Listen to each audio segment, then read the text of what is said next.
जन रंगमंच आप लोगों को बीच आज से नहीं लगभग 3 पीढ़ी से चली आ रही है। इसमें हमारे बहुत सारे लोग बंधु भी होंगे जिन्हें मालूम होगा जब आधुनिक युग नहीं होता था, आज की चकाचौंध और बीते जब रामलीला का मंच होता था तो इसी जगह जब बिजली बत्ती की सुविधा नहीं होती थी, बत्तियां कम आती थी, तब यहाँ पोलर गैस के माध्यम से मिट्टी तेल का गैस होता था, गैस के माध्यम से लीला का मंचन होता था। बहुत सारे लोग जानते होंगे। बात बहुत गंभीर विषय की है। हम लीला तो देख रहे हैं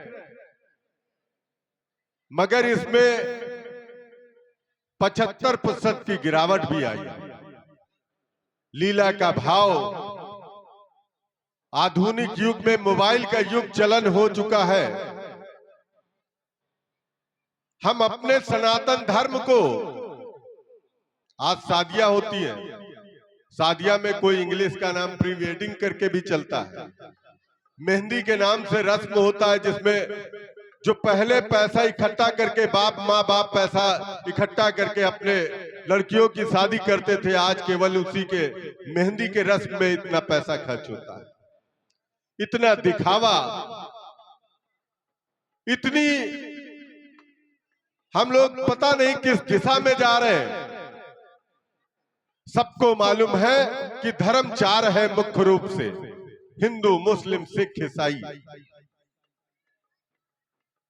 आप देखते चले गए, समय बढ़ता चला गया, डिजिटल का जमाना आ गया, हम कहां से कहां चले गए, अपने धर्म को भी ध्वस्त करते हुए चले आ रहे हैं। हम लीला करते हैं, दुर्गा पूजा करते हैं, गणेश पूजा करते हैं, लक्ष्मी पूजा करते हैं, परंतु सनातन की जो गरिमा है, जो भारतीय परंपरा है, उसे कहीं पीछे छोड़ते हुए चले गए और भौतिकता में इतना आगे आ गए कि अपने बच्चों को या हमारे बच्चे मोबाइल से इतना मोह कर लिए कि माँ बाप का कहना तक नहीं मानते। ये बात बनने के लिए इसलिए आतुर था कि मैं आऊं और किसी तरीके से ये प्रस्तुत करूं कि लीला का मंचन देखते हैं, आप कथा सुनते हैं, कथा भागवत सुनते हो, उसमें सब कुछ सिखाया जाता है।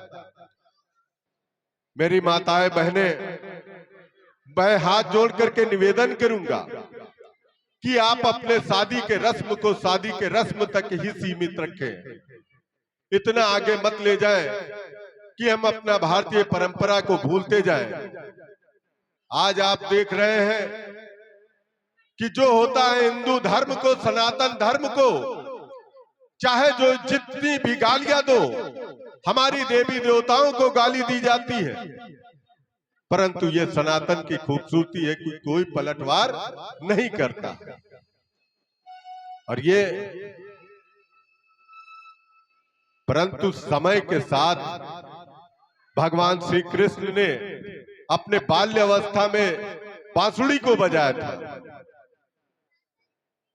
परंतु इस बात को भी नहीं भूलना है कि जब जब धर्म पर हानि होती है, असत्य हावी होता है, झूठ हावी होता है, तब सुदर्शन चक्र भी उठाया जाता है।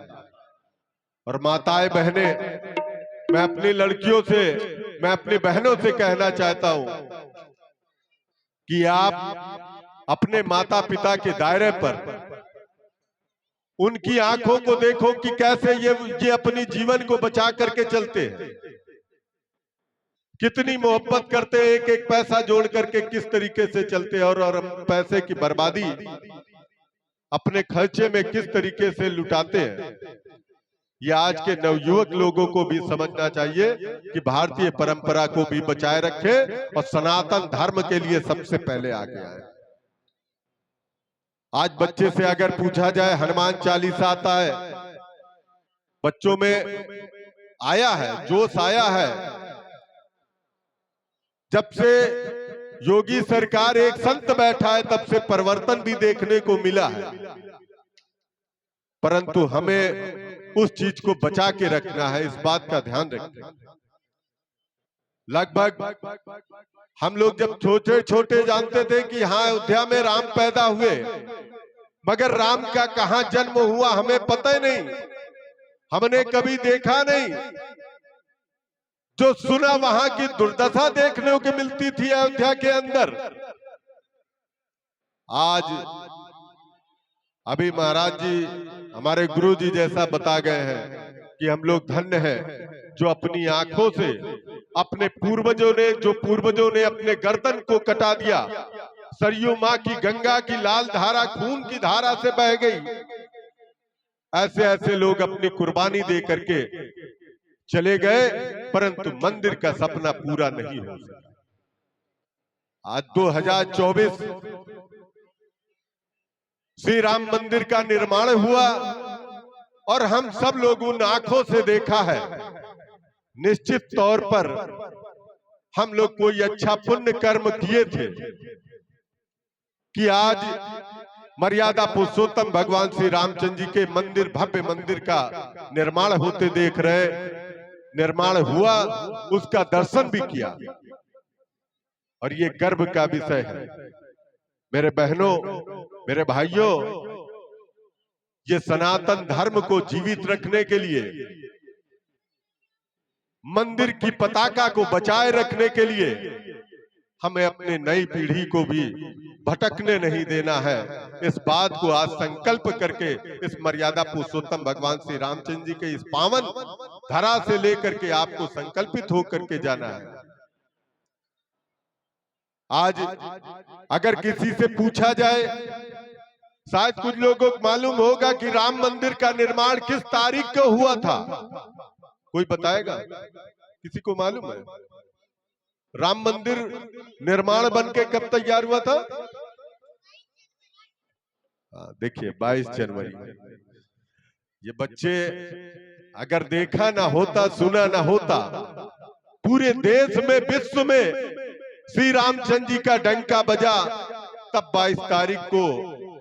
22 जनवरी को ये दृश्य देखने को मिला है, जिसकी आज हम लोग सीना चौड़ा करके चल रहे हैं। इसको निरंतर बनाए रखने के लिए आपको भी साधना करना पड़ेगा। इसमें आपकी भी बहुत बड़ी भूमिका और बहुत बड़ी जिम्मेदारी है, इस बात को ध्यान रखना है। आइए हम अयोध्या चलते हैं भजन के माध्यम से, और कार्यक्रम जैसा कि लीला अभी राम जन्म की दिखाई जाएगी, तो सभी लोग उसका हम लोग अवलोकन भी करेंगे और अपने जीवन में अच्छाई को लेकर के जाना है।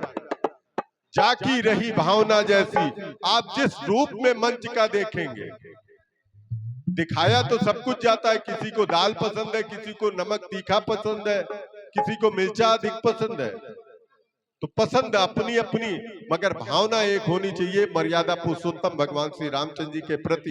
एक छोटी सी जो अयोध्या के अंदर हम सभी लोग आज भजन आप लोग भी दोहराइए। बोलिए राजा रामचंद्र की, बोलिए अवध नरेश की, बोलिए कौशल्या नंदन की, बोलिए चारों भैयन की। अरे सीताराम जी की प्यारी राजधानी लागे, राजधानी लागे, मोहे मीठो मीठो सरजू जी को पानी लागे।